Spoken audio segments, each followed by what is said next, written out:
Just a manifestation, Mr. President. I am not availing of the privilege hour.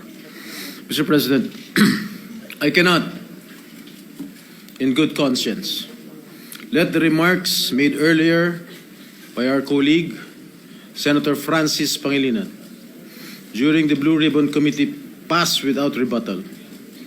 His comments, while not naming us directly, were laced with insinuations, clearly aimed at me and former Senator Bong Revilla and the legal ordeals I have already faced. With due respect, such statements are not only unfair, they are malicious and utterly uncalled for. Mr. President, let me put on record. Hinarap ko po ang mga kasong isinampa sa akin. Dumaan ako sa mahabang panahon ng paglilitis, pagkakakulong, at pati na ang mabigat na stigma na idinulot nito.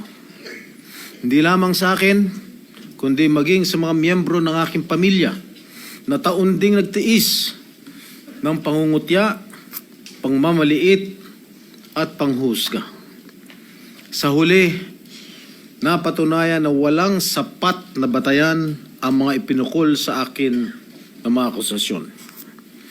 Hindi ko kailanman nanaisin na pagdaanan ito ng sino man sa aking mga kasamahan dito ngayon. Mr. President, the courts have spoken with finality.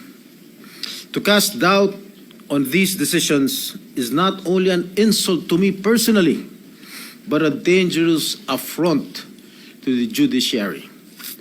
It undermines the very foundation of our justice system and erodes public trust in due process.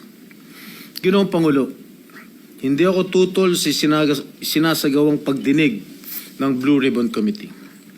Ngunit, hindi ko pahihintulutan na ang kasalukuyang issue ay gamitin upang idikit muli sa akin ang mga maling paratang at sadyang impluwensyahan ang opinyon ng publiko. Ang mga kasong may kinalaman sa PDAF ay naresolba na ng korte matapos ang masusing proseso ng batas. To insinuate otherwise is nothing less than an attempt to rewrite history and to malign the integrity of the judicial process. I urge my colleagues to exercise prudence, fairness, and much of all, respect. I too deserve to be heard and to defend myself, whether in this august chamber or before any court of law. I am more than ready to dismantle the baseless lies being peddled in the Blue Ribbon Committee, come hell or high water. And I will not allow discredited narratives to be weaponized for political grandstanding. I will not allow my honor, hard-earned and vindicated by the courts, to be sullied by careless remarks. And I hope the committee, the Blue Ribbon Committee, will expunge from the record such malicious and unwarranted remarks that serve no purpose but to malign and mislead. Thank you, Mr. President. Thank you, Senator Serrano. Majority Leader. Senator Francis Pangilinan is recognized. Thank you, Mr. President. Just a very quick manifestation. For the record, there was no intention of maligning any individual. In the manifestation we said earlier during the committee hearing of the Blue Ribbon Committee, wala pong personalan. Gaya ng nabanggit ng butihing senador, wala po tayong pinangalanan. Humihingi tayo ng unawa. Dahil bago pa nung hearing na yon, tayo po ay humurap sa judiciary. At doon din na tinalakay at pinag-usapan ang problema ng conviction rates, particular ng Sandigan Bayan. 47% ang conviction rates ng Sandigan Bayan. Ibig sabihin sa bawat dalawang kaso, isa absuelto. That was the context, Mr. President, of our manifestation earlier. There was no intention of maligning any senator with that manifestation. For the record, Mr. President, and again, humihingi tayo ng unawa kay Senator Jinggoy Estrada. Wala pong personalan yung ating earlier manifestation. I hope he will understand. Thank you, Senator Francis Pangilinan.